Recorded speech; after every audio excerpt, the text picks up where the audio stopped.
Hi folks, welcome back for part 2. I was just showing you the little extra bits that went with this journal, and I ran out of space, so I thought while that was uploading I would just cut out an extra matchbook to show you properly. So these I include sometimes with needle books, just somewhere for some extra pins, and this one for journalers for extra papers, like so. So you start with 14 centimetres by about 5.5 and a piece of felt about 5 by 5, and my felt is cut on 3 sides with a scalloped edge or a zigzag. You don't have to, it won't fray if you don't. If you only have a straight edge, that's fine, but you do want this side to be straight edge however you do it. So this edge, you want to sew this to your card edge to edge, as close as you can to the edge of the card, because otherwise your stitching will get in the way of the tuck later on.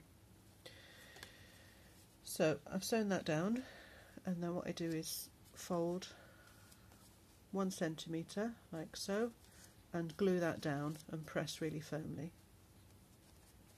And once you've done that, you fold again and then again to make a tiny little spine, so that you have this shape like so, and this gives you a nice folded edge here. Sorry, just trying to focus properly.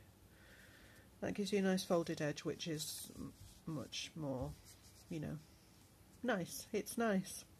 So that's what we do.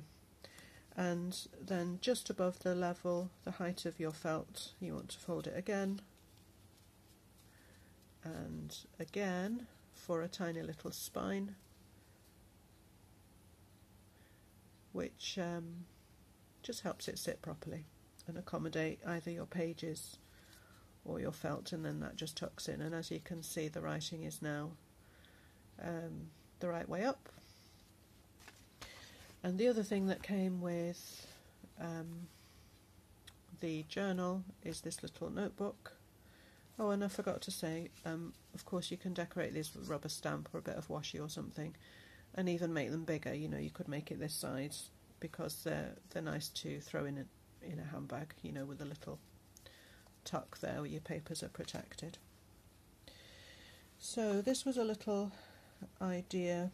I did a Vintage Lady calling card booklet, if you remember. That was a prototype, so I thought I'd do that again. I've used these papers from the Nature Sketchbook paper pack. I think they're all from that pack. It's really gorgeous. That one and that one, and this is, I've chosen Italian Lemons because she's going to Italy. So that's a little tuck spot. There's an envelope here for postage stamps. This is like a little drawing book idea. I've got some postcards here on heavy watercolour paper, and I've just used a rubber stamp, postcard stamp, and then the backs are plain. And so you can use these, you can actually put these in the mail with your little paintings on and write back home.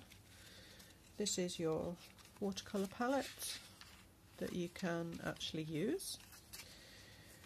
And here is your paintbrush.